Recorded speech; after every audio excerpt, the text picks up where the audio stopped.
Welcome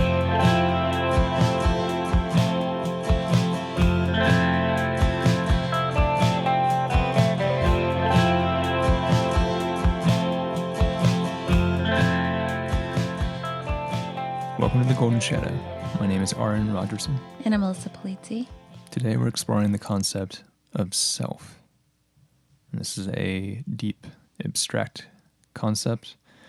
There's been a lot of discussion about the self for a very long time, and we're going to do a bit of a rehash of a lot of the concepts we've already covered in the podcast, such as conscious versus unconscious, archetypes, and individuation, because those all tie into this concept of the self.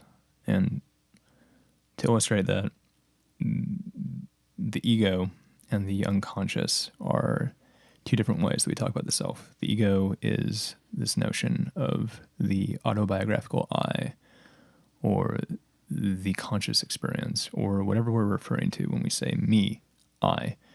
This is the ego, the sense of my story, the thing that is keeping track of your trajectory and trying to make sure that you stay on the right path, the thing that experiences cognitive dissonance and tries to negate or reject anything that conflicts with its story. The ego is doing this. And so when we say me, I, what we mean is not often the entire self, because there's this whole realm of the unconscious, there's this whole realm of the shadow that we are not in touch with.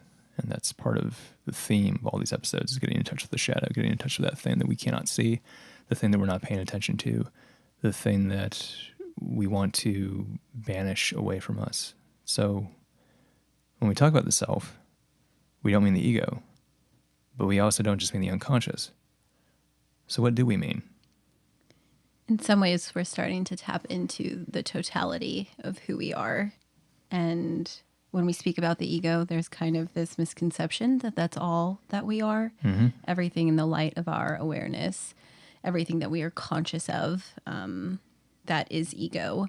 And when we maybe haven't kind of built our psychological muscles very much, we have a weakness towards really that perception. And so starting to grow and to mature is to realize these deeper layers of who we are. And then we start to push into the shadow and the personal unconscious and all of these other layers of our being. But who are we in total? What is this maybe sense of who we are outside of even just that everyday narrative, something that kind of drives us, whatever gives us this sense of who we're meant to be or who we are in total? That's the self. Right. So if I make a comment towards Alyssa and I say, it doesn't seem like you're doing very well, and Alyssa's response is, no, I'm fine, but I can tell that she's not fine. Who's the thing that's saying I'm fine? And what am I seeing that's different than that? Right? So there's this weird thing going on where we see that the self is actually divided.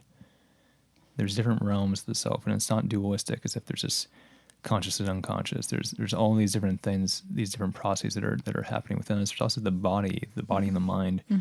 The notion of like, well, is your hand part of the self? It's like, well, yeah. It's like, okay, but the hand, is that part of the mind? We get confused, right? Yeah. And we have trouble really entertaining this concept. But I see Alyssa sitting across from me right now, and I say, you seem like you're a certain way right now. And she might reject that. She might say, I'm fine. No, I don't actually feel compromised in any way. And so how can we make sense of this? What is the real, true self? Who are you? Or how can we think about ourselves as something more than just an object right now? There might be this notion of the self as something that stretches through time. That's more of a process rather than just an object. And again, this gets into some difficult questions. It gets into some abstract realms of taking apart reality and saying, what do we mean? So a place where we might start with this is this notion of nature. Yeah. So if we have like a human nature, sometimes if we're talking about psychological nature, we get into this concept of archetypes. Right. Right? Yeah. And what do we mean when we say archetype? Archetypes are these organizing principles of experience. You can kind of think about them as these inherent primordial frameworks, the same way that we have these bodily biological instincts. So do we also have these psychological instincts, things that allow us to orient towards the world and make sense by kind of ordering certain experiences or inherently understanding the relationship to the mother or the father, or the relationship towards play and camaraderie, these things that just seem to come natural to us. And those archetypes kind of form into psychological patterns, but they also kind of image out into culture. And so you see them present in mythology and in society in a way that is very measurable. Right, right. And it's hard to separate the nature from the nurture, and that's what makes discussion about these things difficult. But the hero's journey is an archetype that we've brought up many times before, but the hero's journey is something that is, it can be sort of slightly relativistic because there's many different hero's journey stories. There's a lot of variation within that, and it may, depend on your personal experience, the way that you perceive the hero and the hero's journey, but we all experience the hero's journey. We're all able to watch a movie and follow what's happening and say, that was a good movie, or that was a bad movie. And we can often agree on these things. Yeah. Why was this movie bad? It's like, well, there wasn't a character development, and also the villain didn't seem very believable, and the hero didn't really actually seem that heroic to me. The fact that we can have a discussion and sort of come to some agreement about what makes a good story and what doesn't make a good story, that's showing some sort of universal structure to our psychology that's shared. We share some sort of nature between us. But in addition to that, there's an individual nature. So I have a personality that's unique to me, and I feel very in touch with that personality. And this isn't something that I've just purely acquired through experience. Like, I was born this way. Yeah. So there's a psychological structure that's inherent to me as an individual. Yeah, it's what kind of gives you this unique aura. Each person isn't just a carbon copy of the other. There's inherent structures, as we're talking about things like these containers that need to be filled, and maybe certain patterns are maybe just something more resonant to one individual versus the other. Like, I might relate more to the archetype of like the magician or something, and someone else maybe to the archetype of the warrior. Like, who knows? But within that space of our kind of basic human nature, we then have this inherent personality, or this inherent psychological structure that makes us this dynamic, unique being. And in some ways, we're kind of living our entire life trying to fulfill that possibility, like that blueprint in a way. Right. Another basic example of archetypal structures is that babies recognize human faces very, very early. So the human face is an archetype. And we can see this is pretty prominent because we see human faces in lots of things where there are no human faces, like in the clouds, or Right. There's a lot of human form that we bake into our mythology that clearly shows that we have this deep internal nature of recognizing human form. And the human face is something that the smile and the frown, babies recognize this.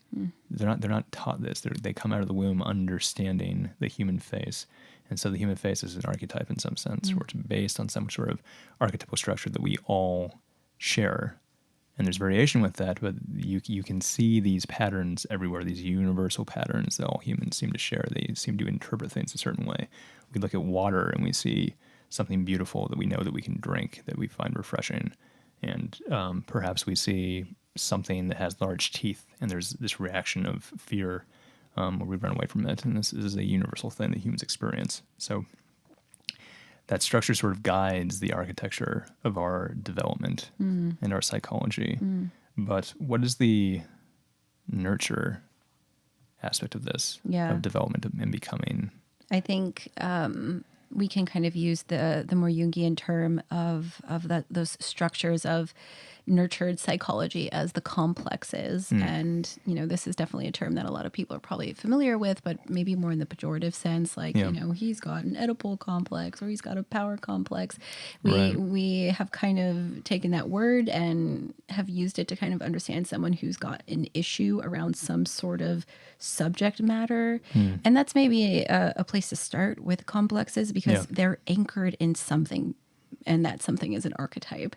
Right. So the complex is really built around this center of archetypal nucleus. It's this thrumming with power and energy center that almost like draws experience to it. And so the archetype of the mother, you might say, this inherent pattern that we're born with, starts to create the mother complex inside of us, which is that our experiences to our personal mother get drawn like a star. It gets drawn into the gravitational pull of the archetype.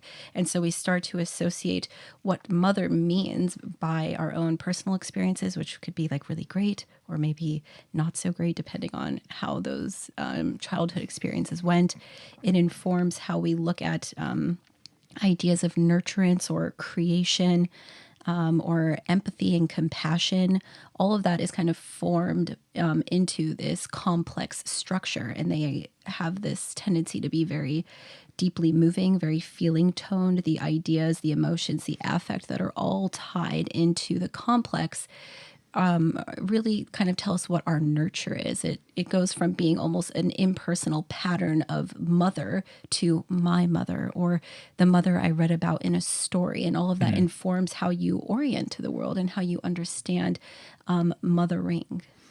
Right. So using this example of the mother complex. So there's a mother archetype. We all come into the world with sort of this place in our mind, you might say a hole or a kind of niche, perhaps, where Or a need, even. a need, where a mother should be. And most of us hopefully have mothers as we grow up. Maybe some of us don't. But that part of our psychology is ready to grow and develop around some sort of figure that is nurturing and keeps us safe, hopefully, and that we learn from, and that provides us with things. And that nature is in there, that structure is built in.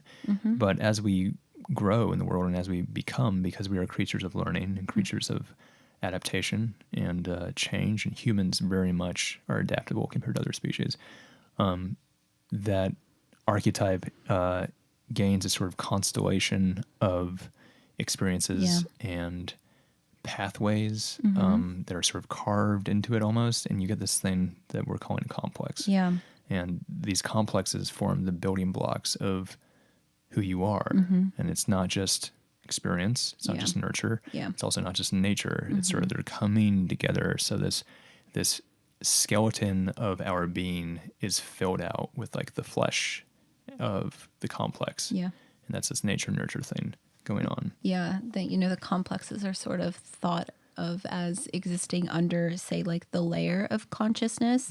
So all of these big, powerful, moving pieces that are informing us, even when we're not totally aware of it, like we're not thinking of the personal mother, how that's connected to the archetypal mother, and maybe like the mother image of like Hera, the Greek goddess. It's like it's all just happening instinctively. So that is kind of rooted in this deeply personal unconscious layer of our psyche, and that's really helping us to not only kind of understand these experiences that we have, but it's in some ways shaping the trajectory of who we are, or kind of informing the totality of ourself, and which of these complexes feel the most powerful, which of them have these maybe strong negative pulls. I think often a lot of times when we begin doing a lot of inner self work and development, we have to uncover that layer kind of below consciousness and start to dive deep into the complexes and really figure out like what's sitting there in a way that has a lot of tension or a lot of trauma. That's where we start to get into the negative complexes and really kind of come to more understanding and integrate those layers that have been kind of put into you, maybe in a way that isn't quite assisting you in growing towards that path of wholeness and individuation. Right. So if we look at the pattern of growth of humans, there's again these they're almost stereotypes, but stereotypes are based on truth. There are these ways that people develop into adults that we all kind of share. And it's Yeah. never exactly the same. Everyone's life is unique. But even though life is unique, we all seem to kind of have these shared patterns of coming of age, of sometime between the ages of like 10 and 20, you go through all these changes that are very archetypal, that are sort of inherent to the structure of our bodies and of our minds. And so a lot of these experiences, we can have stories about them. We can have movies, coming of age movies. And the reason that we can find these movies enjoyable is because we relate to them, because we all have this shared archetypal structure of becoming. Right. But within that, there is your unique experience. There is your unique conditioning, your unique training. And those are also patterns that we see in many people. So this notion of the inferiority complex, let's say, and that's a stereotypical use of the complex. Again, the pejorative sort of notion of complex, and it's not just pejorative. We're talking about these sort of acquired building blocks of personality. But someone who is growing and becoming an adult, maybe they've had their feelings of agency and power robbed from them, Right. or maybe they had a bad experience at one point where maybe they were beat up when they were really young, and then they felt weak from that point on. They felt this need to really prove their strength after that, or maybe they had a father who was abusive and maybe egged them on to be tough and to not cry, and sort of they developed this notion of like, I have to be strong, and so this notion of complex it's playing off of an archetype, right? And so maybe the inferiority complex is playing off of the archetype of self-worth, or Personal power, maybe. or agency again, or in men, perhaps it's playing off this notion of like a warrior archetype, just that men are sort of built to have a capacity for violence, and maybe to find some sort of pride in being strong and being able to inflict violence, because that's what the warrior does, and that's not always a negative thing. At least in the past, it wasn't always viewed as a negative thing as far as the tribe goes. But these archetypes are the structure upon which the complexes, again, sort of get built, and they become these building blocks. And if we were going to get like deeper into this, let's say we could reflect on ourselves, and maybe that would be useful in some senses. There's a trajectory of my becoming, of where I started out and where I've sort of arrived at, that I think is very masculine. I think I have a very masculine story. I think the experience I've had has been very much this sort of path of the male hero in some sense, and there's been a lot of ups and downs. There's been kind of falling into a deep weakness sometime from between ages like 10 and 13.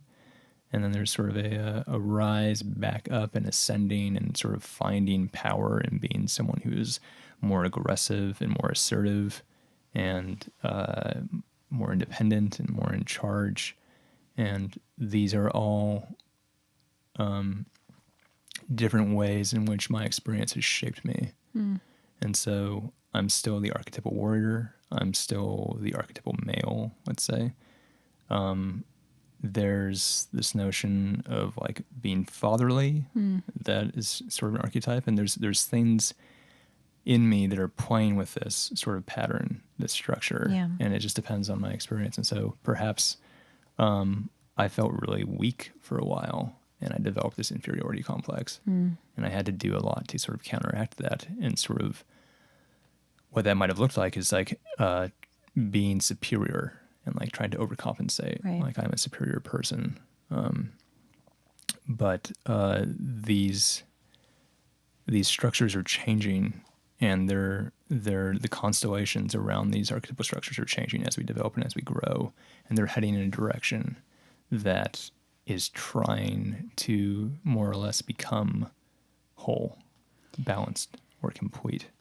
Yeah, your point is interesting, because I think it brings up a bit of the tension of the maturation of our being, because if we're considering that there is some totality of self, some higher version of who we're meant to be, something that's driving us forward, who we are almost like unblemished, then we get into this raw reality that's dirty and violent and also beautiful and scarring and all of these. It's just, we just take all these wounds. Like, really, to me, life is the challenges and the collisions that we have are these stress points that push us to the boundaries of what we thought was possible or who we thought we were.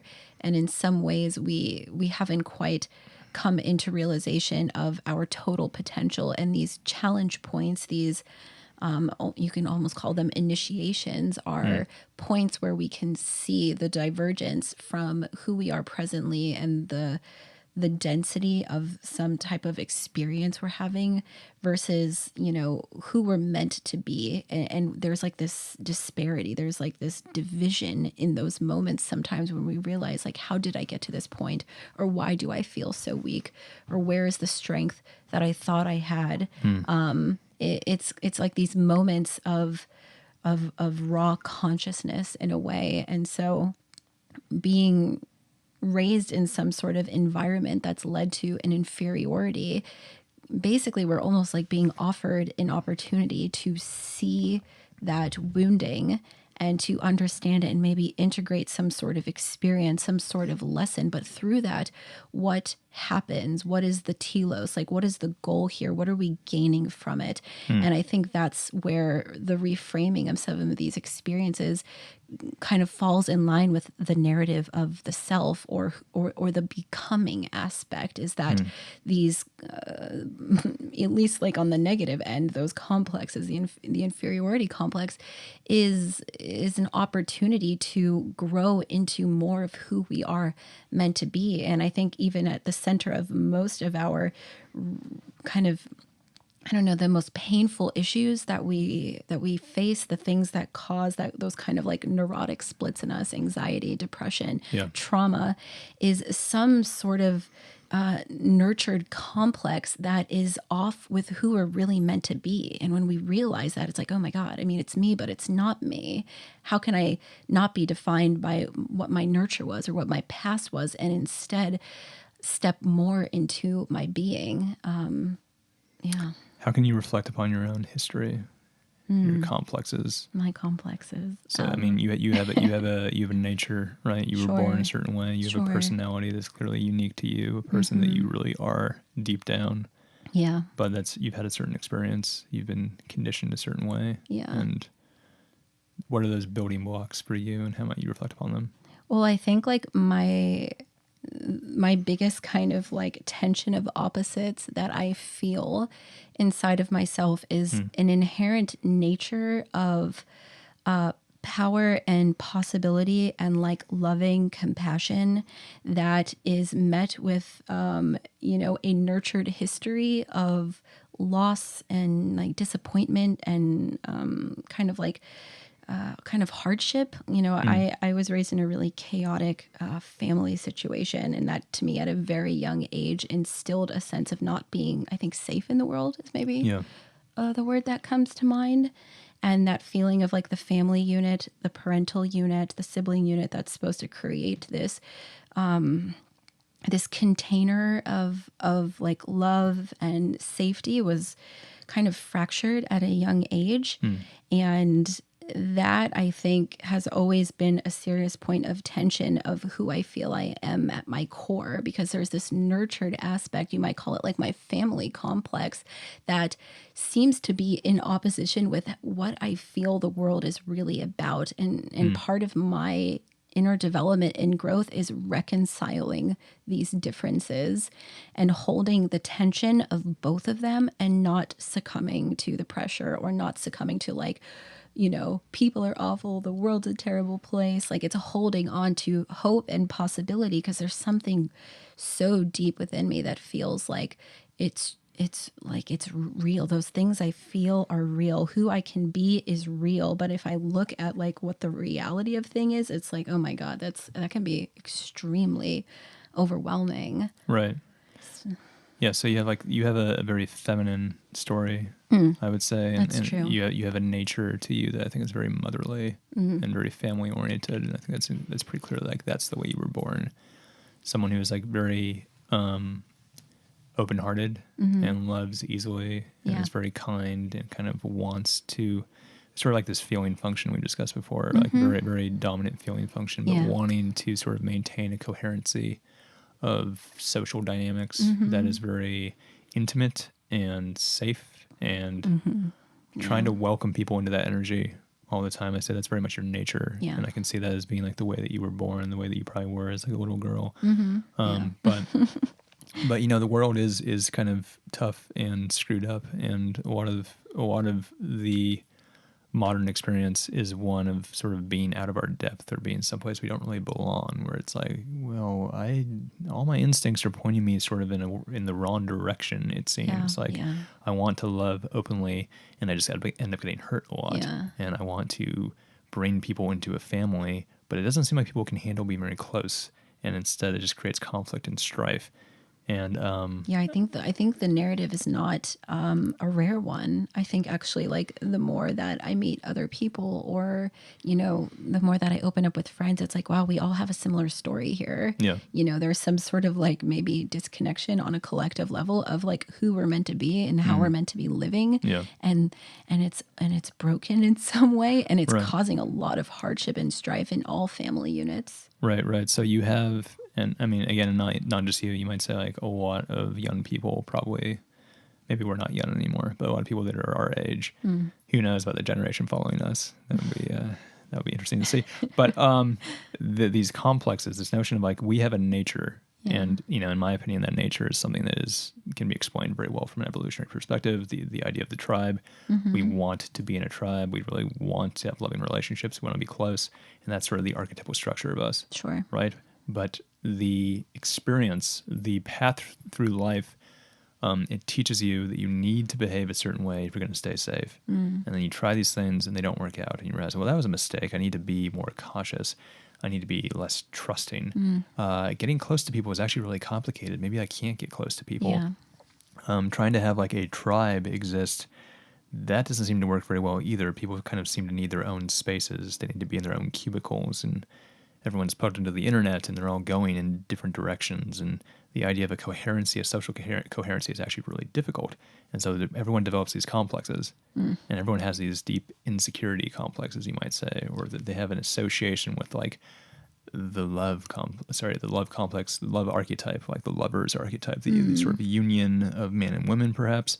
There's something really screwed up about that. And you develop this complex of, I don't even know if we can give it like nice shiny names to work with them, but like, a complex, the building blocks of your romantic experience, let's say, might be one where it's like, you can't trust people. Sure. And that's like, is that your nature? Is your Right. nature to be someone who just runs away all the time? Is your nature to be someone who just feels like you can't really open up and trust anyone, that like romantic interactions are just sort of this me versus you kind of thing? Like we're in a competition and we need to make sure that like you get hurt before I do, and that's like the game we're playing. It's like, that's Right. not natural. That's not really our archetypal structure. That's not really Right. how we're meant to be. And so these complexes develop, and a lot of them, there's a reason that a lot of these complexes have these pejorative connotations. Yeah, but you're also tapping into the realization that these what seems like a very personal experience, my personal experience of this archetype informs this building block, which is my complex. It's like that ripples out. And so families have collective complexes, societies have collective complexes, like groups of individuals in any way, whether that's political parties or religious denominations, it's the complex exists there too. And so we can see these collective patterns where like, what is the modern dating complex? It's like, I It's think like most, really yeah, pathological. very pathological, right? Yeah. But it's like we can't seem to break out of it. Everyone's stuck in it. And it's like, Yeah. what do we need to transcend the complex? We need to realize who we are really meant to be, or how we're really meant to act in the world, and find more, I don't know, vulnerability and openness and lines of communication, and maybe rewrite some of our relationships with technology. And maybe that gets back to the heart of like the mythic archetype, rather than kind of this murky, dark, kind of broken version of dating that we find ourselves in.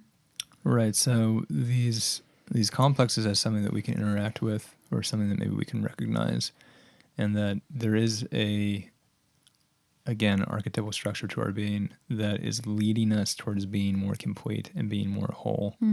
And there's something about that that sort of transcends the complexes almost.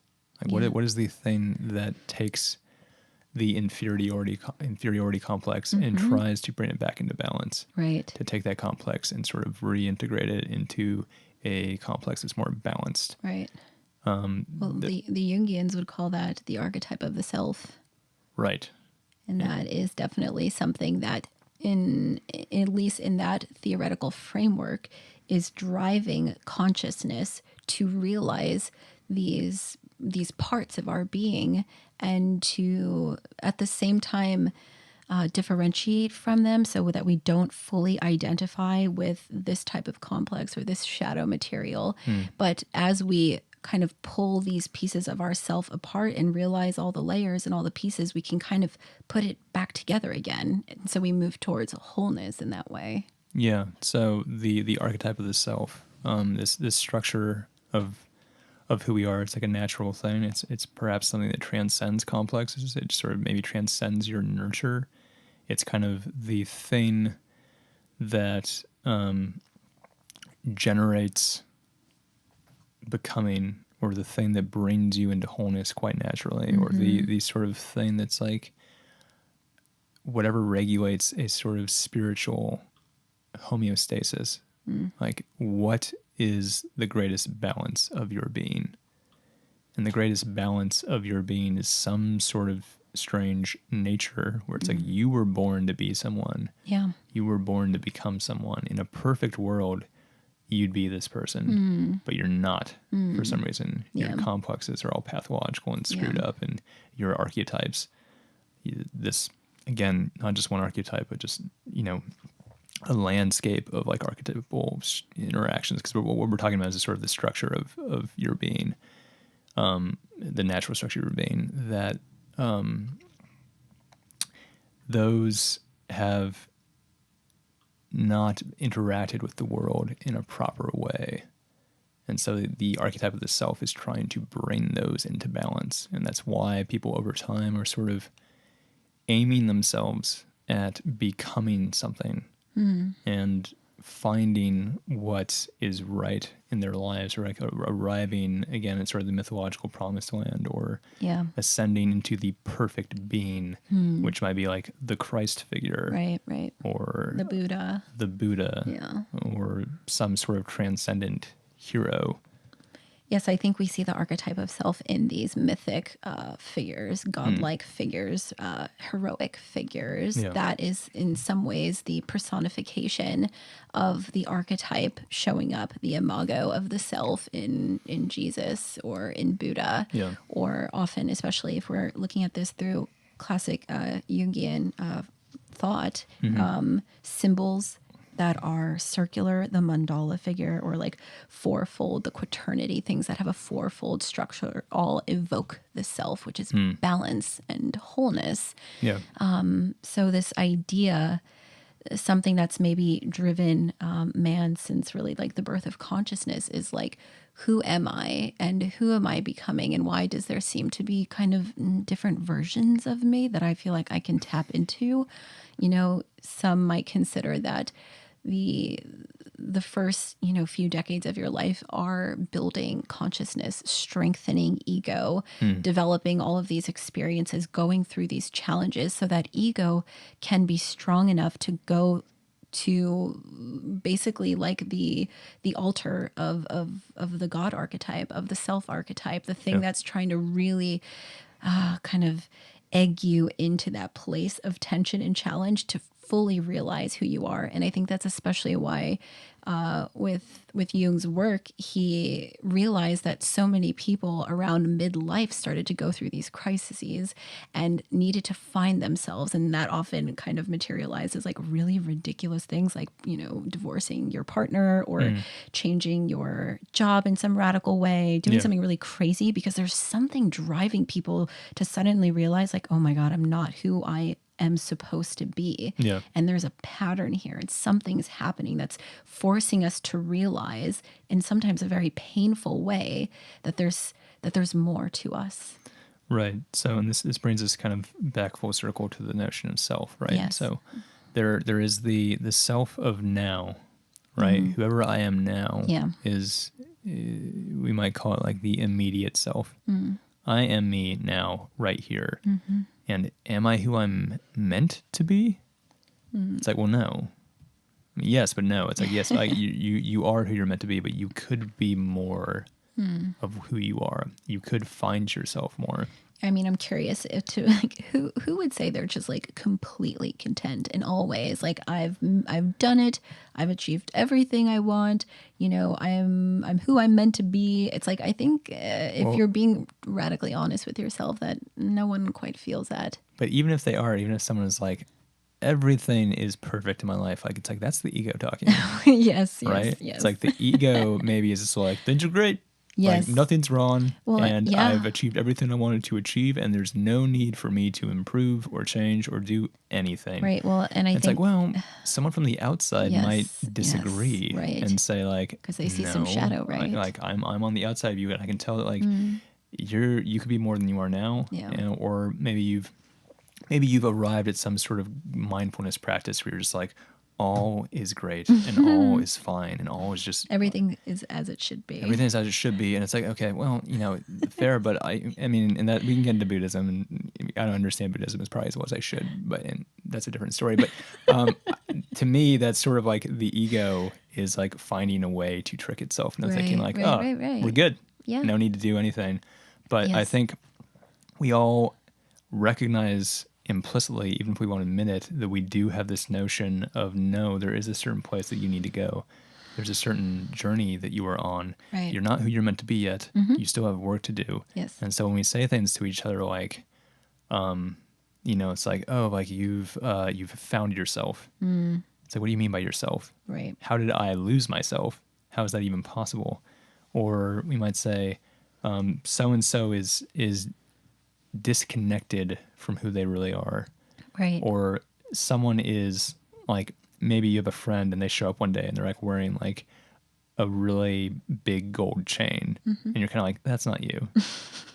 And it's like, what do we mean by that? What are we saying? I mean, Yeah. that's like a silly example, but still, it's like we recognize this as like, you're not being yourself. Right. And it's like, how am I not myself? Yeah. Like, of course I'm myself. I'm always myself. Right. And it's like, no, you're missing the point. So the immediate self is sort of this notion of the ego Yeah. often feels like I'm good now. Right. I'm good where I am. And, you know, Alyssa, like you as you right now, you are sort of the immediate self right here. But it's like, but who's the Alyssa? Who is the ultimate self of Right, Alyssa? Who is the right. potential Alyssa? And what is guiding you towards that? Yeah. We see, you know, what the current manifestation of all of these pieces are. But, you know, I think when you really do start to take yourself outside of ego consciousness, that you do realize that there are these other things that are at play, and amongst the dark, shadowy, you know, terrible complexes and everything else, there's something powerful as well, something that's trying to shape you. And I think, you know, for those who do, I don't know, maybe lack the awareness of their own being to see that, you know, they need to challenge themselves and break out of the mold and address their issues that they say aren't there. That's the interesting role that neurosis plays for people. It's like the sudden outbreak of some sort of dissociation or issue, anxiety disorder, depression, somatic issues. It's like, what's wrong with me? It's almost like the self comes knocking. And if you don't answer it the first few times, like things are going to start, the pressure is going to increase. And you might have something that's actually happening in your life that you're still ignoring. But if you think about it, is there something that's been off? For the last few months, for the last few years that you've just not wanted to turn towards. And we don't want to turn towards it because there's something there that doesn't feel good, something that we rejected, something that we've left behind, or something that we don't want to claim because the power of it scares us. And that's part of who we are. And turning towards it and trying to integrate it and understand it and build it into our being strengthens us and brings us closer towards that image of wholeness, not perfection, wholeness. Right. And that is one step closer to the, the real you, the higher self. Right. The ultimate self, or the potential self. The potential self. The true self. All these terms are kind of vague and confusing, and that just goes to show how weird of a concept the self is. It's like we don't actually even know what words to use. But if I'm looking at me or myself or whatever that means, I'm not perfect, and that's not some sort of objective standard of what someone should be. It's like I'm not fully me. Like who's the true Arran, and are you there yet? Yeah. Have you arrived at the true Arran? And it's like, no, I haven't yet. I'm still distracted. I'm still angry. I'm still lacking a lot of empathy a lot of the time. There's a lot of my shadow that I haven't integrated yet that I'm avoiding. I don't have a stable, secure station in life yet. I'm still sort of scrambling around trying to figure out where I belong and how to support myself enough to raise a family and have my own place to live. There's all these things that are like, these are not in balance. And so like the true Arran is a real thing. It's like you can't reach out and touch it, but it's like, it's this future Arran, it's this potential Arran that's there, that's calling me. And that's different than the immediate Arran. And this is true for all of us. There's something that is, if we're willing to turn our gaze in that direction, there is a potential self, an ultimate self that is out there that you are sort of waiting to become. And a lot of our notions of spiritual practices involve trying to get there.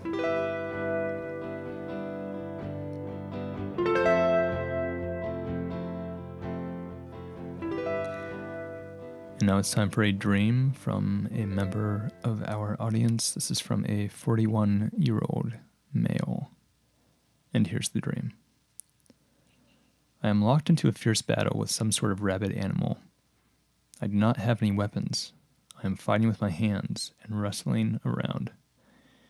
I can tell that the animal has some sort of magical quality to it, like a legendary creature that could cast magic. We continue to fight physically, and I never see it use magic. After struggling for some time, we break apart. We both seem messed up. I realize my left hand is hurting a lot, and someone walks into the scene, saying they will heal the animal. I am unsure if they will heal me as well. When I wake up from the dream, I realize my left hand is in a lot of pain, and that I must have tweaked a nerve or strained it while I was sleeping. This is a very strange dream. I don't know if a lot of people have experience with this, but, there definitely is a correlation between experiencing something in the physical body or in like the conscious realm, the waking world that seems to seep into the dreamscape and become imaged and symboled and it manifests there. And here's a really great example of that. Yeah, I think a very common thing that people experience in dreams is having to pee and that being reflected in the dream itself. I know this is like a common dream for me is running around searching for a toilet. Yeah. And not being able to find one, which seems really silly because it's like, why don't you just pee anywhere? But in the dream, it's like I have to find a toilet in order to pee and I cannot find one. And it's actually kind of like a really agonizing dream. And then I wake up and then I pissed myself. And no, I'm just kidding. That's never really happened. Maybe a little bit. Yeah, sure. But usually I wake up and it's like, I really have to pee. Yeah. So there's sort of this reflection of the the real world, the material world, Yeah. seeping into the dreamscape and affecting what's happening. Yeah, I think the interesting question here was that if this individual was sleeping on their hand weird and throughout the night they're getting this pain and maybe they tweaked something or, some nerve in their wrist is all messed up now, did that physical experience cause this stressful dream? Or was the stressful dream kind of, playing out and then, suddenly there's an awareness of the pain in the left hand, and that seems to be an injury that was sustained in the fight. Yeah. Who knows, right? Hard to know. Yeah. I think we're definitely not saying that getting injured in the dream results in the injury in real life. No, that's not what I'm saying. Out of the Matrix or something like that.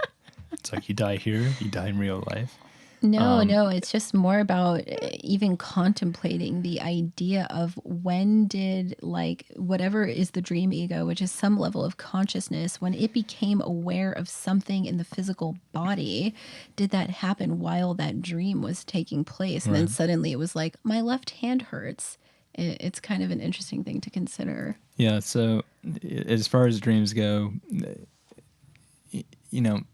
reality, whatever we call reality when we're awake, is sort of something that is projected on to the material world, right? So we're actually creating reality as we walk through waking life. And so we're inferring objects as they come at us, which is why it's possible for us to infer the wrong object. Like we might think that a rock is a bear, for instance, like it's possible to happen. So we are projecting reality onto we're projecting a map, you might say, onto the territory of reality. And when we're asleep, that's happening in a vacuum. Yeah. So we're still projecting a reality. That's what dreaming sort of is, maybe.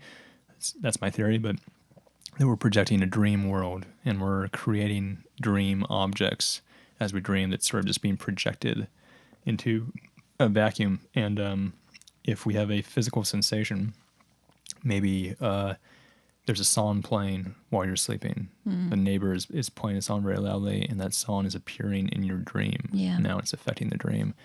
That means there's still some physical input entering the process of dream projection, the same way that physical input affects the waking reality projection. Sure. Like, obviously, we have like real input coming in from the material world that's helping us project reality onto it. And the same can be true for in the dream world, where something like sleeping on your wrist in a strange way is going to be picked up by the body and projected into the dreamscape. Yeah.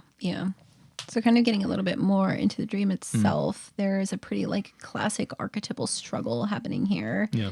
The hero versus the monster, the dragon, this legendary mythical creature that seems magical in nature. I think sometimes we think about shadow unconscious material and it's like, yes, it's scary and yes, it's fighting you. It's often imaged as some sort of animal or some kind of dark entity. Right. But sometimes that unconscious material does have this kind of highly numinous, spiritual, magic-like quality to it, which to me maybe even speaks to like whatever layer of that unconscious material that's kind of moving into consciousness has something in it that is both maybe repulsing the dream ego, but also like drawing them into it, because there's like, ooh, there's something desirable here, something magical here. And so that shadow figure, this rabid animal that the dreamer is fighting against, also has some powerful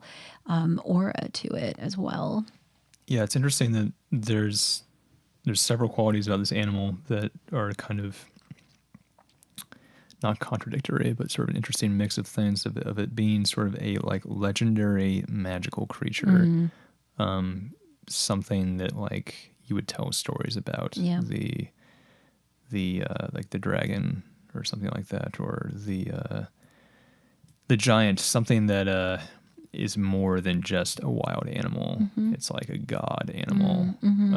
But also the notion that the animal is rabid. And, that's the word choice. Maybe they mean that in a very explicit way, maybe not. But the idea of a like magical god animal that's also like foaming from the mouth, I think is sort of an interesting juxtaposition.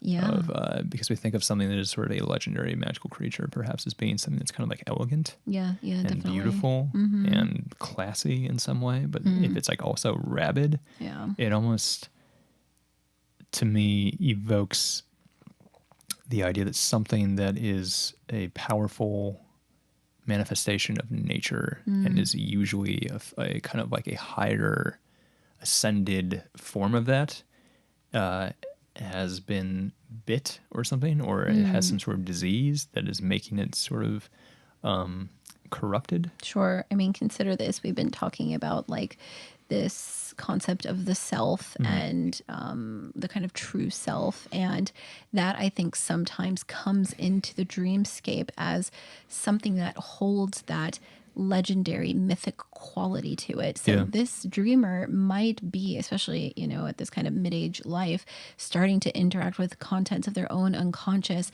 that is trying to drive that individuation process to have them recognize certain qualities inside of themselves to, Right. become who they're meant to be. But there's a rejection of it, or it's shadow material, so you don't want to go anywhere near it. And so there is a tension of opposites, which is that I don't want anything to do with this, but also I need it, or also it's alluring to me. So this dreamer really might be grappling with the tension of becoming something that they really need to be, yet not feeling fully ready.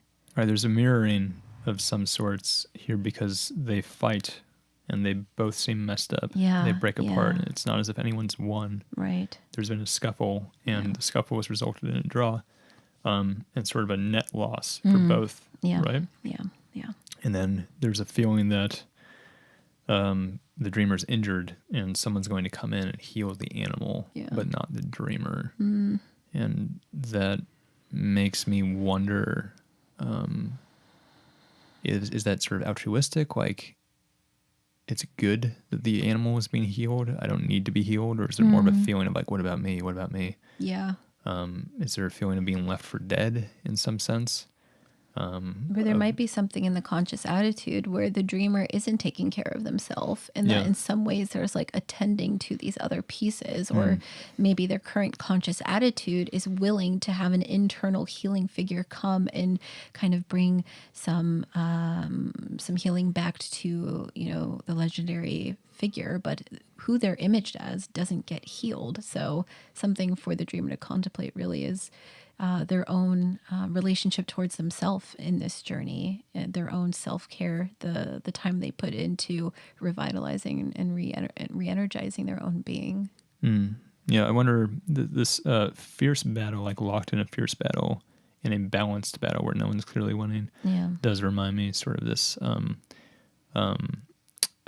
yin-yang kind of thing, Yeah. or chaos and order sort of locked in a battle. And even there's that Legend of Korra was something that I was watching recently, and there's like the story of like the light and the dark, the manifestation of like the god Rava of light, and Vatu. right? The god of light and the god of dark, and they're locked in an eternal struggle Yeah, of good and evil. of good and right? evil. Yeah. And there's a balance there. Yeah, there's balance. In that this person is struggling with themselves, and there's a balance in that struggle. And there's sort of like maybe the conscious self, which is sort of the dream ego, is locked in this never-ending struggle with like the unconscious, or an embodiment of the shadow, perhaps. Maybe not the shadow, because there's no feeling of like a monstrosity here that's going to devour or consume you. There's this sort of a balance here. And so it does sort of evoke this never-ending struggle with self that ultimately ends with neither side winning, and some care needing to be given to the non-ego part of this person. And so definitely a dream that conveys this this becoming, this development, this sort of path of individuation that perhaps is happening inside the dreamer. Do you have a question for us? Do you have a dream you'd like us to analyze? Is there a topic you'd like us to cover? We want to hear from you. Contact us through the submission form, which can be found at our Instagram page at Golden Shadow Podcast. Or if you're listening on YouTube, you can find the link in the description down below. Thanks for listening. See you later. If you find this podcast useful, please consider supporting us on Patreon. Go to patreon.com/Golden Shadow Podcast. Thank you.